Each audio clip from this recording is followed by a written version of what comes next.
Hello everyone and welcome back to my channel. Today the Sketchbook Time video is going to be a little bit different because I'm going to be telling you a spooky story while you watch me working on the sketchbook page. I'm actually going to be drawing some moths for this one, which is something a little bit different for me. The story I'm going to be telling you is a true story. It's something that actually happened to Dominic and me. And so yeah, I guess I will just start and we'll just get into it, and you can decide for yourself whether this could possibly be a paranormal occurrence or whether you think it probably has a rational explanation. So we need to go back to the 31st of August 2016. So it's over 4 years ago now. Dominic and I had only been together for about 3 months at this point. The reason I remember the date so clearly is because it was the anniversary of my partner Leon passing away. So he had very sadly died 2 years previously in 2014. And I was with him for several years. He lived in Paris. He was an American composer and a little bit older than me. And he'd been ill for about 4 months or so before he died.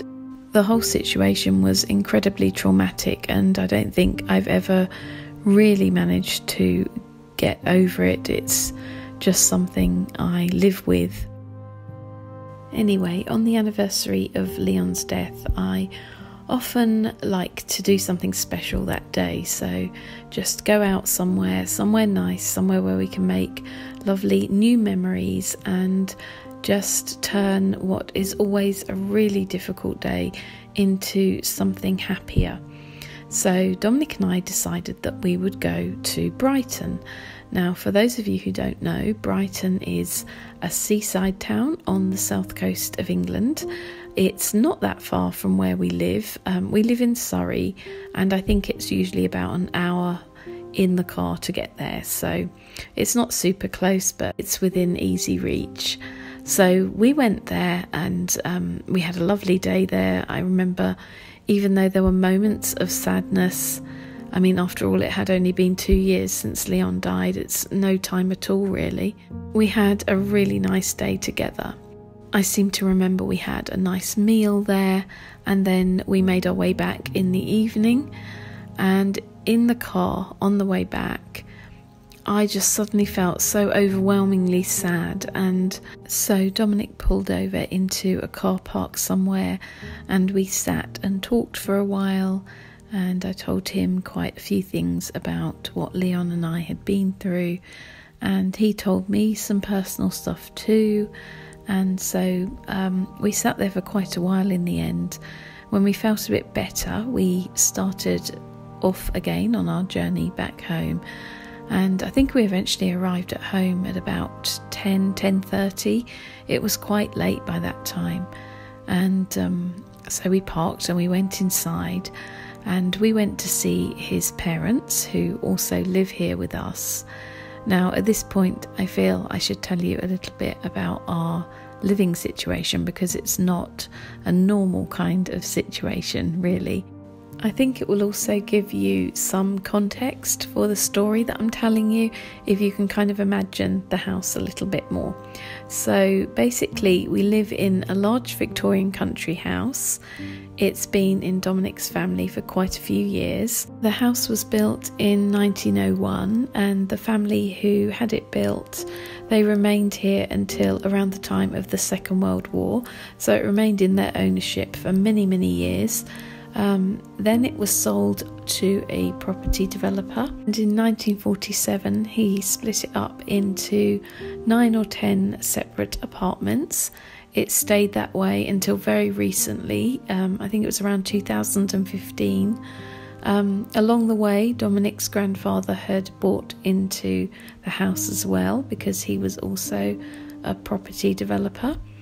And Dominic's parents also owned part of the house which they've lived in for many years. I think we're talking 40 plus years. So it's been in Dominic's family in one way or another for many, many years, and they are now restoring it into one family home again. So it's a very interesting place to live because it obviously has a lot of history. I can often feel echoes of the past here, and Dominic and I, between us, have experienced quite a few, shall we say, unusual happenings, sometimes separately, and sometimes the things that have happened to both of us at the same time, so we've both witnessed them. And so there are other stories I could tell you, but this one I think is a particularly interesting one. Anyway, so Dominic's parents live in a separate wing of the house. We live on the top floor, so our apartment is where the maids would have slept back in the Edwardian era. And it sounds, I guess if I say that, it sounds like, you're probably imagining we kind of have attic rooms and the ceilings are really low, but it's not like that at all. It's light and airy.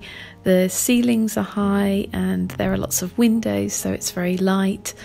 And it's not like being up in the attic, even though we're up in the roof, I guess. But so we're on the top floor. And beneath us is the middle floor, and then there's the ground floor. So we're really up at the top of the house, and to get to our apartment you actually have to go up the maid's stairs. So these are like the twisty stairs that only the maids would have used. The family who lived in the house, they would have used the main staircase. So anyway, let's get back to the story. We arrived home and we went through into Dominic's parents' part of the house, and we sat there with them, I think for a good maybe hour and a half, just chatting away, telling them about our day in Brighton. I seem to remember that a couple of funny things had happened when we were there, so we were all laughing about that and telling them about that. And we felt in good spirits and we were fine, and we'd kind of not forgotten about our upsetting experience earlier, but we felt a lot better.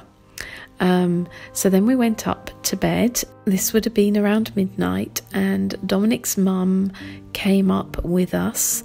I seem to remember she came halfway up, so she stopped, I think, on the middle floor landing, and we said goodnight to her, and we went up the last few stairs up into the apartment, and we came in and we closed the door, and we were taking off our shoes and whatever. Literally a few seconds later the doorbell rang. So the front door to the apartment had a doorbell. This doorbell was very old and we didn't really use it all that much. I remember Dominic's mum coming up a few days prior to this, and she had tried to ring the doorbell, and she was saying to me, I couldn't get it to ring. And I said to her, she knew this anyway, I think it's incredibly stiff and you have to push it so hard for it to even make a sound. It wasn't one of those doorbells that kind of made this ding dong sound. It was one where if you push it, for the amount of time your finger is on the bell, that's the amount of time the bell rings or makes a sound. So, somebody could hold their finger on it for a long time and it would just ring continuously. But as I said, it was incredibly hard to get it to work. In fact, a lot of the time we couldn't get it to work at all, and we certainly had to use a lot of pressure. So when we come in and the doorbell had rung after a few seconds, we just automatically assumed, oh, it's Dominic's mum, she's forgotten to tell us something. So we opened the door, expecting to see her there, and there was no one there. I can't remember whether we called out, thinking that she was down there somewhere, or whether we just looked at each other. I definitely remember looking at Dominic and him looking at me and us going, okay, that's really weird. How did that happen? But you just kind of think, okay, it's odd, but it was just one quick ring. And I seem to remember Dominic went off to the bathroom because we were going to get ready for bed, and I was sitting in the living room, and while he was in the bathroom, it rang again. And I remember thinking, I am not going to go and answer that door because it had already spooked me out the first time. It was after midnight, it was pitch black outside, and I just thought, no, there's no way I'm going to answer that door. Anyway, Dominic came out of the bathroom, and then it did it again. And I remember we went to the door and we opened it up, and I remember feeling very nervous about opening it this time because I kind of had a sense that someone was there, even though we hadn't seen anyone the first time. So we opened the door, and again there was nobody out there on the landing.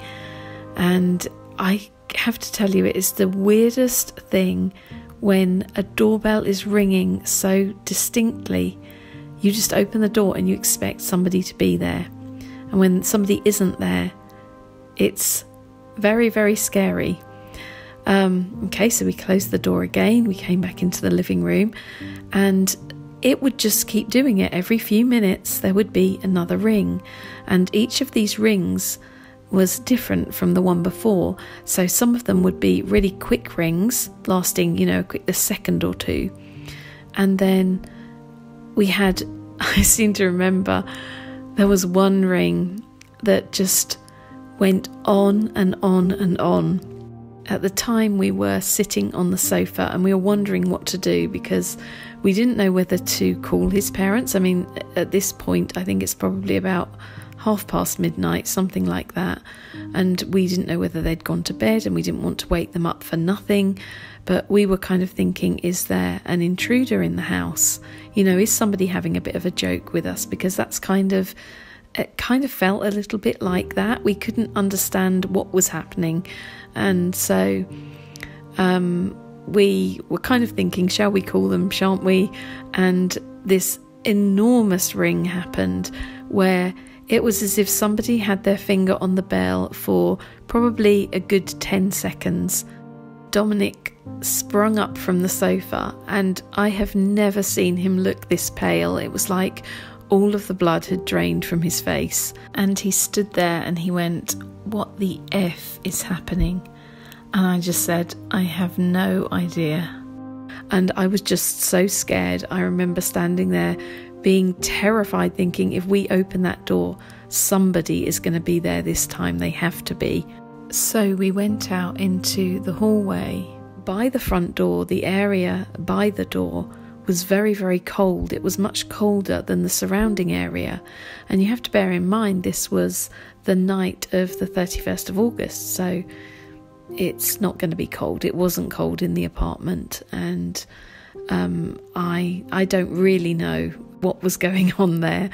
I know what they say about paranormal activity, and that you will often find there are cold spots in a room. So whether it was relating to that, I don't know. Another strange thing that happened around the same time was the living room windows. Now, as you know, we're on the top floor and there's nothing touching our windows. There are no trees nearby.